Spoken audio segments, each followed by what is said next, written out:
ওরে বাঁশি বাজে রাম শহরে, মমিন লোকের দেলে লাগে, বাঁশির সুরে জগৎবাসী পাগল হলো রে।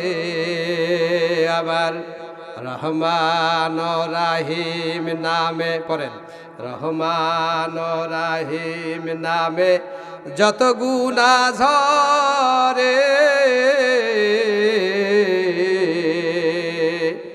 বান্দার কি সাধ্য আছে তত গুনাহ করে। আওয়াজ দিয়ে বলেন সুবহানাল্লাহ। সকল পীরের দরবারই কিন্তু শয়তানি দরবার নয়, কিছু কিছু পীরের দরবার আছে শয়তানি দরবার, আছে না নাই? এবার ওই হিন্দু ভাই বলে, ভগবান রাম কৃষ্ণ তোমাকে বলতে গেলাম, জপতে গেলাম, এসে দেখি ভকর ভকর, মানে কি? এবার ওই জেকেরকারী বলে, ভাই তোমার পুরাণে মহাভারতে গীতায় নারায়ণে কোথায় কি আছে জানি না, তবে আমি ভতে ভগবান, রতে কৃষ্ণ, রাম কতে কৃষ্ণ, প্রত্যেক খোদার একটি করে অক্ষর নিয়ে আমি ভকর ভকর করতেছি, মানে তিনজন খোদার নাম একসাথে জপতেছি। আওয়াজ দিয়ে বলেন নাউজুবিল্লাহ। আছে না নাই? আছে। তো আমার আল্লাহর নাম জপলে অন্তরের প্রশান্তি বেড়ে দেয় যিনি, তিনি কে? আল্লাহ পাক বলেন, ওয়াইদা কুরিয়াল কুরআনু ফাসতামিউ লাহু ওয়া আনসিতু লাআল্লাকুম তুরহামুন। বান্দারে বান্দা, যখন তুমি কোরআন পড়ো, ফাসতামিউ লাহু ওয়া আনসিতু, তুমি মনোযোগ দিয়ে শ্রবণ করো। তুমি যখন কোরআন মনোযোগ দিয়ে শ্রবণ করতে থাকো, আল্লাহ পাক বলেন লাআল্লাকুম তুরহামুন, আমি আল্লাহ তোমার উপর রহমত নাজিল করতে থাকি। আওয়াজতে বলেন সুবহানাল্লাহ। আমার মুসলমান বন্ধুগণ গভীর মনোযোগ দেন।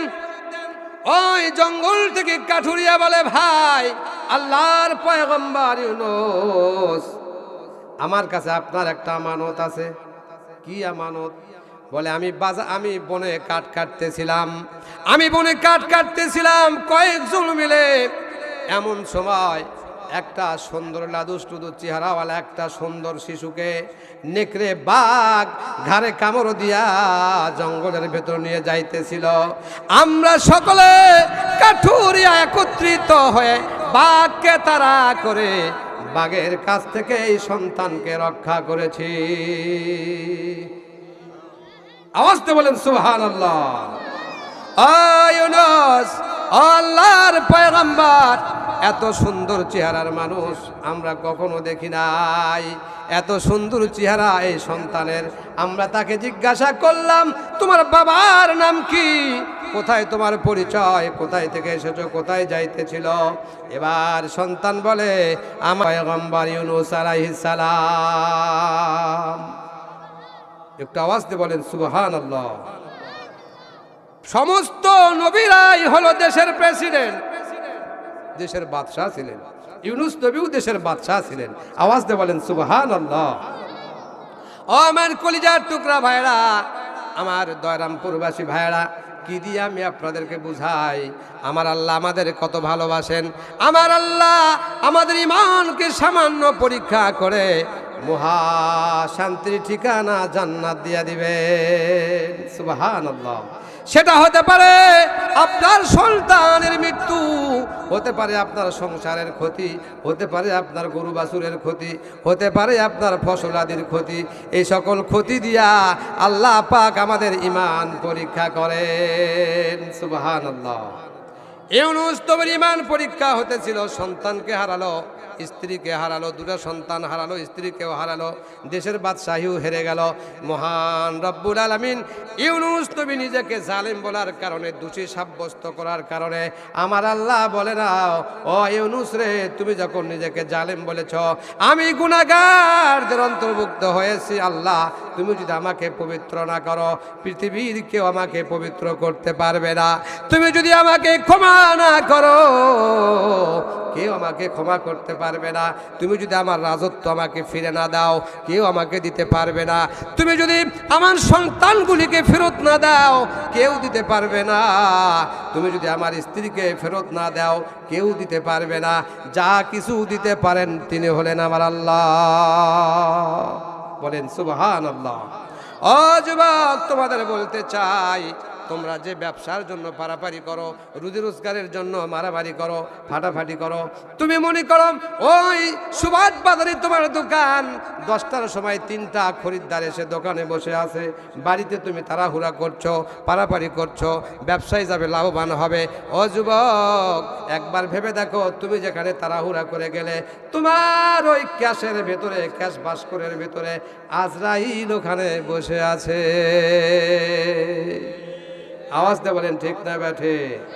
ও যুবক, মনে করো তুমি ঢাকায় যাবে, ঢাকায় যাওয়ার জন্য স্ত্রীর কাছে তাড়াহুড়া করো, সংসারে তাড়াহুড়া করে টাকা নিয়ে বাসে চলে যাইতেছো। মনে করো তুমি যাত্রা বাড়ি যাবে, যাত্রা বাড়ি যাওয়ার 1 মিনিট আগে একটা গাড়ি তোমার গাড়িতে ধাক্কা মেরে তোমাকে শেষ করে দিল। ও যুবক, যেখানে যাওয়ার জন্য তুমি পারাপারি করো, তাড়াহুড়া করো, বুঝে নিও আল্লাহ ইচ্ছা করলে ওই জায়গায় তোমার আজরাইল বসে আছে। কথা বলেন ঠিক না বাঠে? আমার কলিজার টুকরা ভাইরা, মুসলমান ভাইরা, ইউনূস আলাইহিস সালাম এবার 2 জনকে ফিরে পেল, 2টা সন্তান। আওয়াজ দিয়ে বলেন সুবহানাল্লাহ, আওয়াজ দিয়ে বলেন সুবহানাল্লাহ। এই 2 জনকে পেয়ে পিতা বড় খুশি, কারণ বিদেশেতে যদি কারো সন্তান মারা যায়, পশু পাখি জানার আগে আগে জানে মায়। কথা বলেন ঠিক না ঠিক? ও যুবক, যার বাবা নাই, ঘরের দরজায় বাবা 1টা 2টা 3টা পর্যন্ত ঘুমায় না, একবার জানলা দিয়ে তাকায়া থাকে, একবার ঘরের দরজা খুলে খুলিতে দাঁড়ায় থাকে। আমার সন্তান বাইরে গেছে, কখন আসবে? আমি বাবা বিছানায় ঘুমাইতে পারি না। আছে না নাই? ও যুবক, এই বাবা যাদের কবরে চলে গেছে, বুঝবা না গো। যার বাবা দুনিয়ার বুকে বেঁচে আছে সে বুঝবে না। যার বাবা কবরে গেছে, যার মা কবরে গেছে গো, সে বড় সহায়, সে বড় ইতিম। পৃথিবীর বুকে দরদ খোরার মতো, আব্দুল্লাহ বলে ডাকার মতো, করিম বলে ডাকার মতো কোন মানুষ পৃথিবীতে খুঁজে পাবে না। ও যুবক, মা যদি বেঁচে থাকতো, তুমি বিদেশে গেছো, মা তোমার কাছে কোনো জিনিস চাই না, কোনো কম্বল চাই না, কোনো টাকা চাই না, মোবাইল চাই না, চেন চাই না, কোনো কিছু চাই না। বাবা কেমন আছিস রে বাবা, তুই কেমন আছিস রে বাবা? আমার অন্তরে ভালো লাগে না, তুই দাই বাড়িতে আমি ঘুমাইতে পারি না, খাইতে পাই না রে বাবা।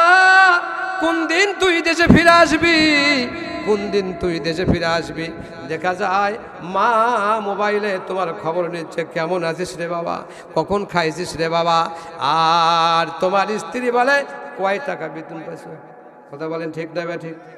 এ মাসের কামাই কত, রোজগার কত, কয় টাকা তুমি পাঠাইবা? তোমার 2টা সন্তান স্কুলে পড়ে, তাদের টাকা দিতে হবে, বেতন দিতে হবে। আমার কলিজার টুকরা ভাইরা, আপনার মা একবারও আপনার টাকার খবর নিল না। আপনি কেমন আছেন, আপনি খাইছেন কি খান নাই, এই খবর নিল। ইউনূস নবী 2টো সন্তানকে হারায়া, স্ত্রীকে হারায়া মাথা পাগল হয়ে গেছে।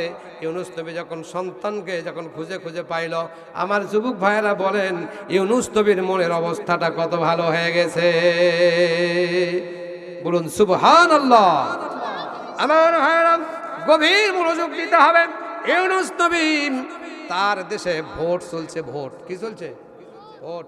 যেহেতু নবী হারায় গেছে, নবী বেঁচে নাই বা কোনো খোঁজ নাই, তারা মনে করলো এই দেশে আমরা এটা ভোট করে সরকার নিযুক্ত করব, এই দেশে একটা রাষ্ট্রপতি নিযুক্ত করব।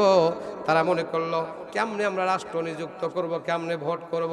তাই তারা চিন্তা করলো, আমরা ওই দেশের লোকেরা ময়ূর পাখি তারা লালন পালন করত। কি পাখি? ময়ূর পাখি লালন পালন করত। ও দেশে একদিন ভোট হবে। ইউনুস নবী তার সন্তানদেরকে নিয়ে ওই নদীর তীরেতে যাওয়া আসি করতেছে, কোথায় যাবে কোনো স্কুল পাইতেছে না। এমন সময় দেখে কিছু লোক ভোট দেওয়ার জন্য রাস্তা দিয়ে যায়। ইউনুস নবী বলে, ভাই তোমরা কোথায় যাও? বলে, তুমি কোথায় থাকো, কোন রাষ্ট্রে থাকো?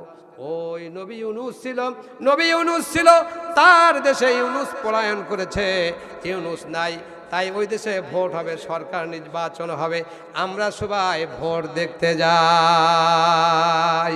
বলুন সুবহানাল্লাহ। ভোটের কথা তো বলাই চলবে না, মুখে এত বড় বড় দাড়ি, গায়ে জুব্বা, ভোট চুরি করে পকেটের মধ্যে দিয়েছে, আছে না নয়? ও যুবক, তারা আবার ইমাম, তারা আবার কি ইমাম। এমন ভোট চোর সমাজে আছে, তারা ইমামতিও করে।